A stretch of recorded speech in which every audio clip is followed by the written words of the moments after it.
Work life balance एक ऐसा subject है, मैं ये कहूँ कि टेनिस की गेम है। इसमें इधर वाला जो कहीं जो जॉब कर रहा है, काम कर रहा है, वो ब्लेम्ड करता है, हर जगह ऐसे ही है। वो कहता है यार सिस्टम ऐसा, मैं क्या करूँ, जॉब ऐसी है, रिस्पॉन्सिबिलिटीज़ ऐसी हैं, मैं क्या करूँ। अच्छा सर, वर्क लाइफ बैलेंस को शॉर्ट टाइम में समझने के लिए मैं एक डायग्राम बनाऊंगा, उस डायग्राम से समझ आ जाएगा वर्क लाइफ बैलेंस क्या है जी। Work life balance basically diagram जो बनती है वो ये बनती है कि there are to box.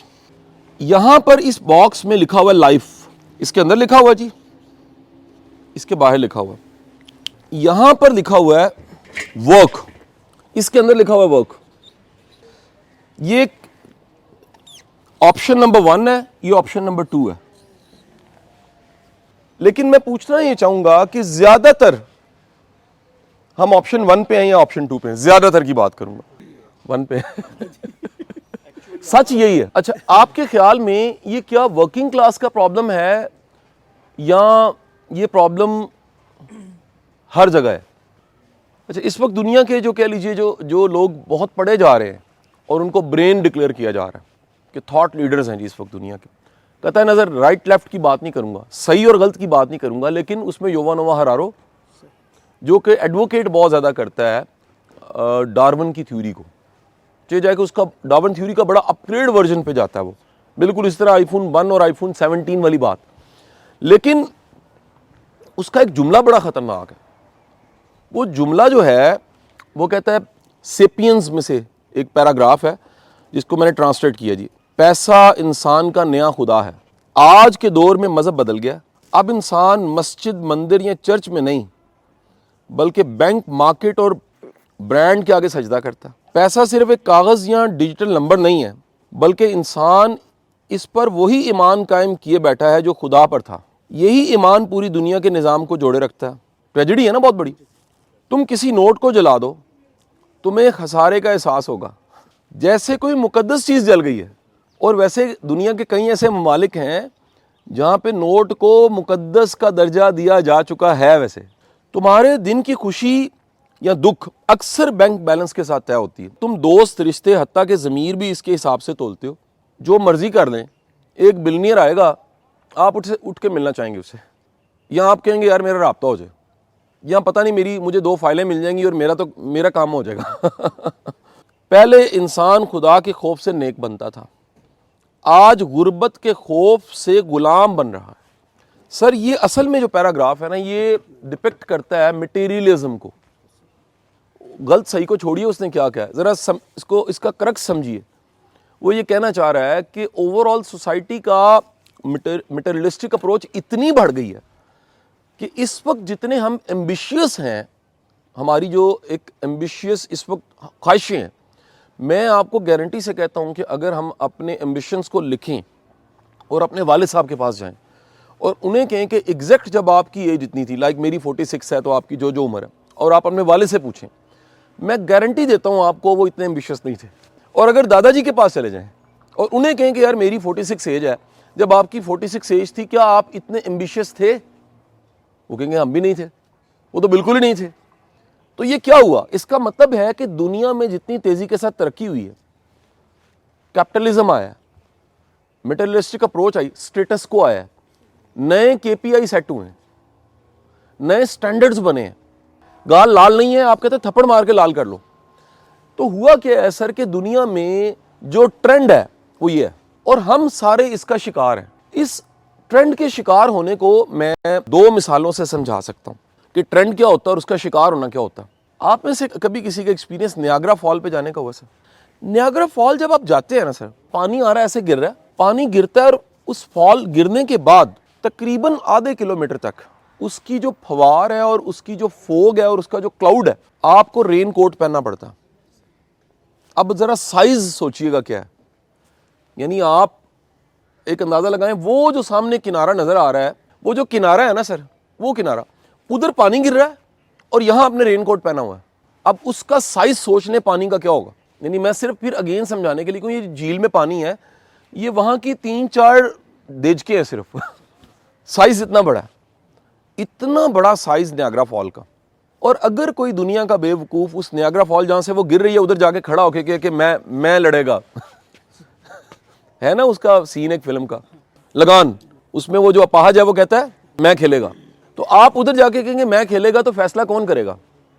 Niagara fall करेगी।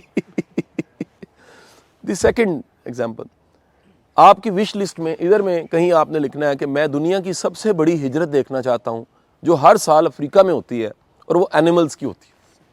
बर्ड्स की तो यहां भी देख सकते हैं आप, हम इस वक्त कलर कहार में हैं, तो ये हमारे बड़े प्यारे दोस्त नवीद साहब सेकंड करेंगे मेरी बात को, यहाँ पे नेस्ट हैं कितने, साइबेरियन आए हुए हैं, ये परिंदों की हिजरत है। तो हम आसमान ज़रा कम देखते हैं, ज़मीनी चीज़ें ज़्यादा देखते हैं, तो अफ्रीका चले जाएं। अफ्रीका जाएं तो आप जब वो देखेंगे ना जानवरों का रेवड़, उसमें से जो एक जंगली संडा है उसका रेवड़ जो है ना सर, अगेन उसकी मिसाल नायग्रा फॉल के साथ, उसका साइज कितना है आपकी बॉडी से कम 15 से 20 गुना ज्यादा। अब एक रेवड़ आ रहा है पूरा और आप उधर खड़े हो गए हैं सामने और आपने कहा मैं खेलेगा तो फैसला कौन करेगा? फैसला संडे करेंगे। सर प्रॉब्लम ये है कि हम इस ट्रेंड का शिकार हो गए हैं। अभी तक जो थोड़ी सी को ऑप्शन है ना किसी ट्रेंड से बचने की, वो कहते हैं कि अगर अल्लाह ना करे आप संडों के रेवड़ के सामने खड़े हो गए, पहले तो आप ये तय करें कि मैं नहीं खेलेगा। नंबर 1 आपने कहना मैं नहीं खेलेगा, दूसरा आप उनके साथ भागे, तीसरा थोड़ा थोड़ा थोड़ा थोड़ा थोड़ा और फिर निकल जाए। सो ट्रेंड के से बचने का सिर्फ एक तरीका है कि सब में रहते हुए आपने मुख्तलिफ होना है। बिकॉज सर जिस दिन बंदा मरता है उसके बच्चे यतीम होते हैं, किसी को कोई फर्क नहीं पड़ता। दुनिया का कोई बंदा किसी के बच्चों का ध्यान नहीं रख सकता। देयर आर फ्यू रोल्स जिसमें आपका सब्स्टिट्यूट कोई नहीं है। आप किसी को ये नहीं कह सकते कि यार मैं तुझे ना तनख्वाह देता हूं, तूने सुबह 9 बजे से शाम 5 बजे तक ना मेरे अब्बू का बेटा बनना, and you just have to behave. No, it's impossible. आपने ये नहीं कर सकते। आप कहते हैं गार्डियन कर देते हैं आप, लेकिन ये नहीं हो सकता कि आप बाप का सब्स्टिट्यूट को मिल जाए, हस्बैंड का सब्स्टिट्यूट, भाई को बहन का सब्स्टिट्यूट मिल जाए, बहन को भाई का।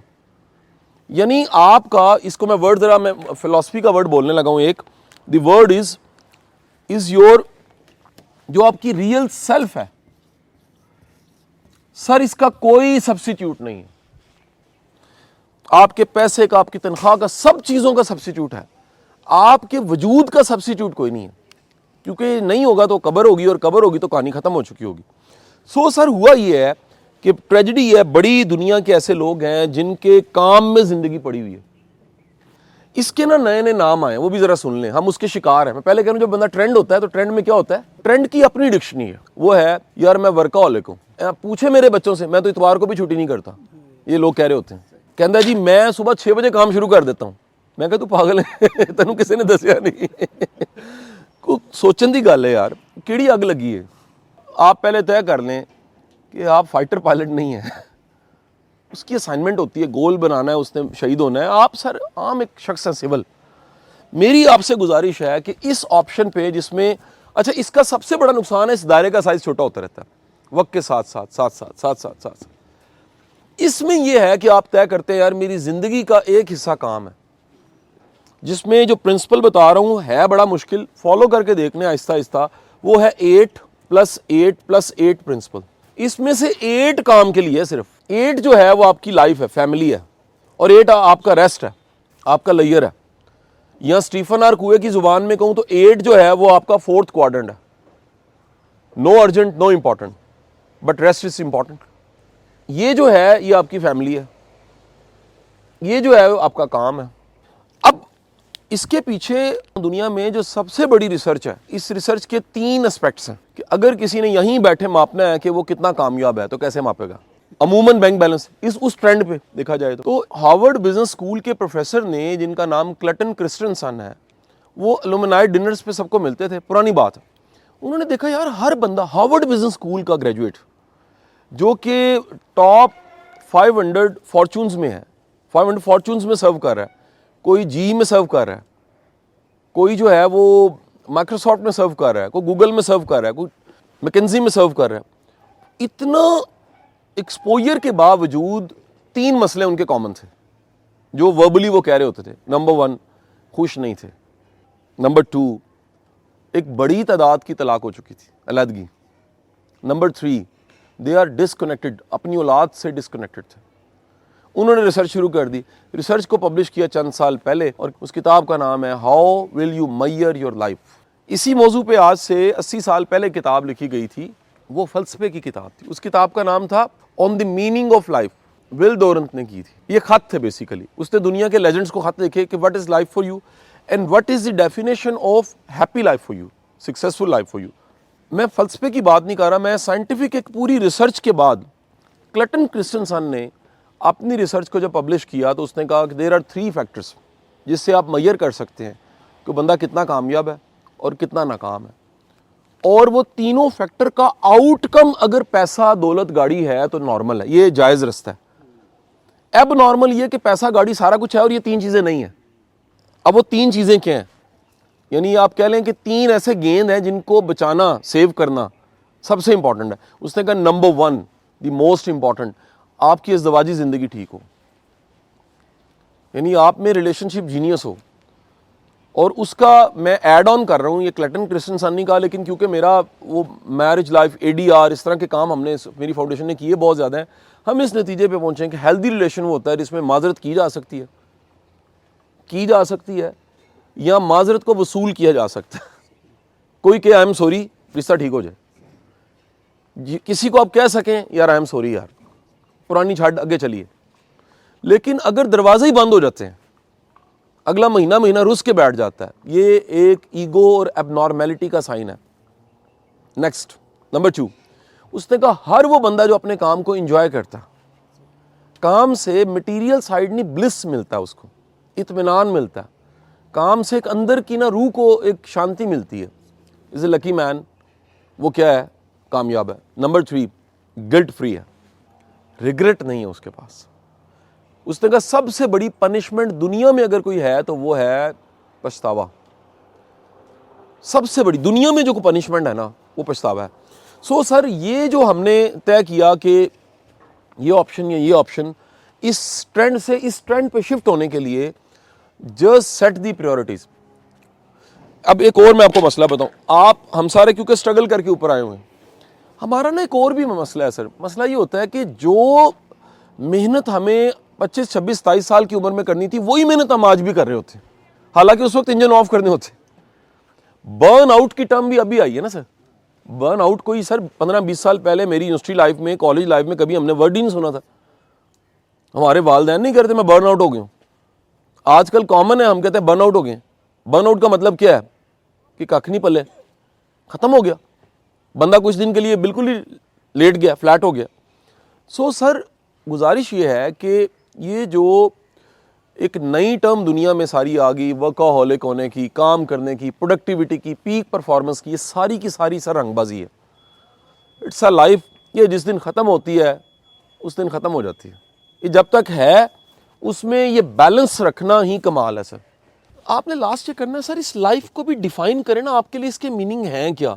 यानी आपको क्या लगता है कि इसके अगर मीनिंग बनाए जाएं तो क्या इसके मीनिंग सिर्फ वो पैदा होना, बर्थ और डेथ, ये है, ये लाइफ है सिर्फ। अब लाइफ की डेफिनेशन आपके लिए क्या है। अच्छा, ये किसी यंग बच्चे को जब आप छोटे होते हैं किसी और से डेफिनेशन लेते हैं, अब्बू से, अम्मी से, चाचू से, अंकल से, इंस्पिरेशन से, मुर्शद से। जब बंदा मैच्योर होता है तो फिर वो एक खे खा के समझता है लाइफ की कि मेरे लिए मीनिंग क्या है। मिसाल मैं आपको देता हूँ, मेरे लिए मीनिंग ऑफ लाइफ लर्निंग है और कॉन्टिन्यूस लर्निंग है।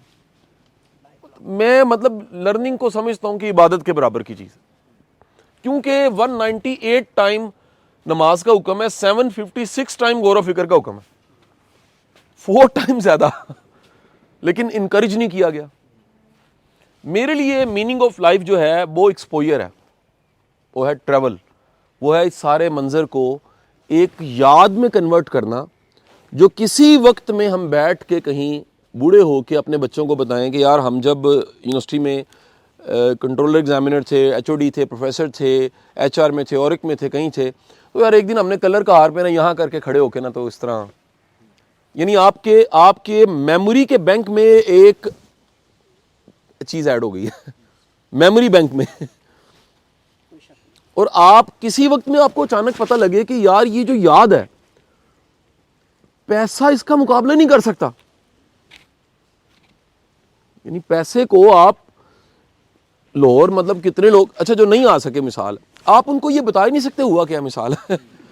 आप ये तो कहेंगे हम बस में बैठे, हम गए, कासिम साहब बड़े अच्छे हैं, हम्बल हैं, कोऑपरेटिव हैं, ये हुआ, परांठे खाए, अंडे हुए थे, बड़ा चंगा सी, नहीं हुए खैर है। ये नहीं आप कहेंगे। लेकिन आप ये जब इसे कन्वर्ट करना चाहेंगे कि यार ये एक्सपीरियंस क्या था, कि झील के किनारे बैठ के मैंने एक लेक्चर सुना, तो वो अगला कहेगा यार ये कैसे हो सकता है। मैं समझा पा रहा हूँ कि नहीं? मेरे लिए मीनिंग ऑफ ये जो है वो है एक्सपोजर, उसके बाद है connectivity with people, PR, connection. बंदा बंदे का दारू है, मुझे तो ये लगता है। जब आप लोगों को मिलते हैं, आप मल्टीप्लाई करते हैं। जब आप लोगों को, आप घुटे रहते हैं, नहीं मिलते, लिफ्ट नहीं कराते, आप बीमार हो जाते हैं। आप सबकी एक में असाइनमेंट घर से आपने करनी है, अगले 2-4 दिन में कर लीजिएगा। एक मूवी है नेटफ्लिक्स पे पड़ी, उसका नाम है लिव टू 100, ये देखनी है आपने। दुनिया में जो 100 साल जीते हैं उनकी खूबियाँ क्या हैं। मुझे लगता है कि कनेक्टेड बंदा ज़्यादा जिंदा है।